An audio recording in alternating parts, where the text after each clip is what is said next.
अचानक कोई नेता आके कहता है कि आप चलो हिंदू धर्म खतरे में है। अरे उससे रोक के पूछिए हमारा स्कूल और विश्वविद्यालय खतरे में है, तब तुम क्यों नहीं आए? मेरी नौकरी कोरोना में चली गई, तब तुम क्यों नहीं आए? हमारी अर्थव्यवस्था डूब गई, तब तुम क्यों नहीं आए? और 85% हिंदू तब बनाते हो जब मुसलमानों के खिलाफ दंगा कराना होता है। और उसके बाद दलित महिला थी, सुनिए, दलित महिला थी उत्तराखंड में, खाना बनाकर स्कूल के बच्चों को खिलाती थी। और दलित महिला की जाति देखकर सवर्ण बच्चों ने कहा हम खाना नहीं खाएंगे, तब हिंदू धर्म खतरे में क्यों नहीं आया?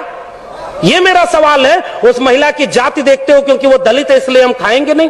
पूछिए उन लोगों से 2 अप्रैल के भारत बंद के दिन वो लोग कहां थे जो केंद्र से लेकर के राज्य में सत्ता में बैठे थे और दलित सीटों पर चुन करके गए थे? पूछिए उन लोगों से 13 पॉइंट रोस्टर आया तो वो कहां थे? पूछिए उन लोगों से नई शिक्षा नीति के नाम पर जब सब बेचा जा रहा है और आज आप कह रहे हो पाकिस्तान कब्रिस्तान। इस देश में हिंदू मुस्लिम की आग तब लगाई जाएगी जब दलित पिछड़े आदिवासी बच्चे अपनी शिक्षा, रोजगार और स्वास्थ्य की बात करेंगे। आज इस देश में एक दलित को राष्ट्रपति बना दिया गया और हाथरस में बेटी को पेट्रोल डाल के जला दिया, तब उस राष्ट्रपति की क्यों जय जुबान खोली? यह सच पूछना जरूरी है। और आपने मुझे आमंत्रित करने का जोखिम लिया था, मैं अपना काम करके जा रहा हूं। आपने ये बात जो कही थी, ऐसे मंचों पर आप हमें नहीं भी बुलाएंगे तब भी भारत के संविधान और मंडल कमीशन ने एक नौकरी दे दी है, हम वहां गुजारा कर लेंगे, हमें आपका वोट नहीं चाहिए। लेकिन मैं चाहता हूं कि इस मंच से घर जाने के बाद ये महिलाएं और बच्चियां, ये नौजवान अपने घर में अपने बाबूजी से पूछें कि आप तो धर्म को बचाने गए थे, मेरी शिक्षा, मेरी रोजगार, मेरी नौकरी और मेरे देश को बेचने वालों के साथ क्यों खड़े थे? ये सवाल आपसे पीढ़ियां पूछेंगी।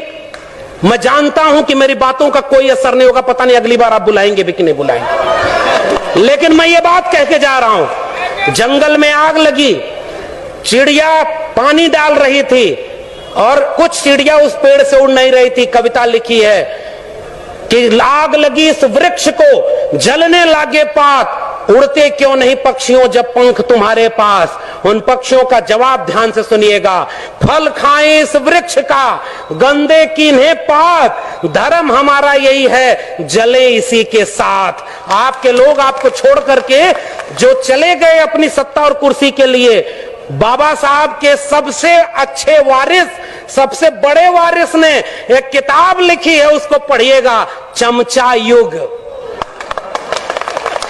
उस किताब में कई किस्म के चमचे लिखे हैं।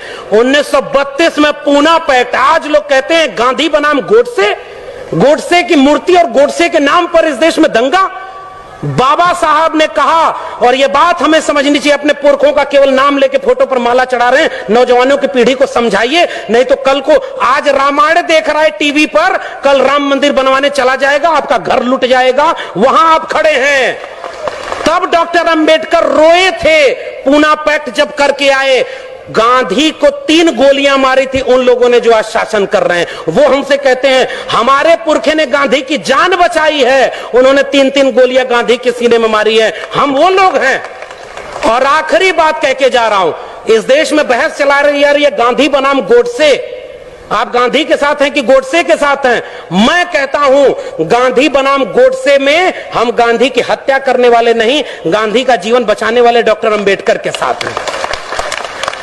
पेरियार ईवी रामास्वामी नायकर और गांधी की बहस में हम पेरियार के साथ हैं, भगत सिंह और गांधी की बहस में हम भगत सिंह के साथ हैं, हम डॉक्टर अंबेडकर और गांधी की बहस में गांधी की नहीं डॉक्टर अंबेडकर के साथ हैं, और गांधी और लोहिया की बहस में हम लोहिया के साथ हैं। ये हमारी विरासत है।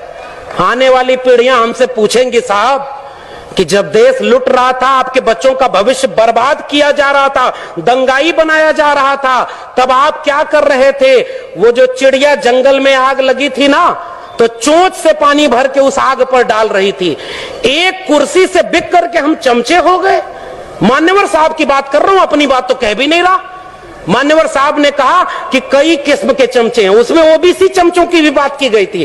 कुछ ओबीसी लोग ऐसे भी थे, मुख्यमंत्री कुर्सी चली गई और घर जब गंगा जल से धुलवाया गया तब उनको समझ में आया, अरे हम तो अगड़ा समझते थे, ये तो पिछड़ा है। हमें तो सबका सच कहना है ना। एक हाथ में जय भीम, जय मंडल और दूसरे हाथ में परशुराम की कटार, ये कभी नहीं चलेगा, वरना पीढ़ियां आपको माफ नहीं करेंगी। विष्णु मंदिर परशुराम मंदिर बनवा के बहुजन से सर्वजन करवा के आप क्या अपने आने वाली पीढ़ियों को जवाब दे पाएंगे? आपके विचारों से लड़ाई है। एक तरफ 1925 में बना एक संगठन है जो इस देश को हिंदू राष्ट्र बनाना चाहता है, और एक तरफ 1924 में बना समता सैनिक दल है। पूछिए आप कहां खड़े और वो कहां चले गए? क्यों नहीं बाबा साहब का बनाया हुआ यह संगठन 85% लोगों का राज, जिन्होंने इस देश को हाथ से काम दिया, उन्हीं लोगों को आज यूनिवर्सिटी में बैठकर एनएफएस किए जा रहे हैं। कितने लोग संसद और विधानसभा में बैठे थे वो आपके लिए लड़े? आखिरी बात उस चिड़िया की बात करके जा रहा हूं। उस चिड़िया से पूरे जंगल के लोग, जंगल के पक्षी मजाक उड़ाते हुए कहे कि इतनी बड़ी आग लगी है जंगल में, देश बेचा जा रहा है, हिंदू राष्ट्र बनाया जा रहा है, अभी अयोध्या झांकी है, मथुरा काशी बाकी है किया जा रहा है, और तुम अपनी चोट से पानी भर रही हो। अलीगढ़ के इस सभागार में उपस्थित लोगों, आपसे यही कह के जा रहा हूं उस चिड़िया का जवाब। उसने कहा था कि मुझे पता है कि मेरी चोंच की एक बूंद पानी से ये जंगल की आग नहीं बुझेगी, लेकिन जब इस देश में, इस देश की आग का, इस जंगल की आग का हिसाब मांगा जाएगा कि जब आरक्षण खत्म कर दिया गया, जब निजीकरण के हाथों, अंबानी अडानी के हाथों पूरा देश बेच दिया गया, नई शिक्षा नीति में शिक्षा बेच दी, प्राइवेटाइजेशन में रोजगार बेच दिया, कोरोना में आपकी जान बेच दी, हिंदू हिंदू करके नफरत फैलाया गया, उस देश में पसमानदा तबके के लोगों से पूछिए, इस देश में नाई, जुलाहा, मोची, मल्ला जो पसमानदा बन के मुसलमान हुए, 300 लोग लिंचिंग में मारे गए, 300 में एक भी अपर कास्ट मुस्लिम नहीं है। ये कौन है 15% लोग जो पीछे खड़े होकर आपके बच्चों को दंगा कराने भेजते हैं, और गृह मंत्री का बेटा बीसीसीआई का चेयरमैन बनके करोड़ों रुपया कमा रहा है। आपके बेटे और उसके बेटे में यही फर्क है।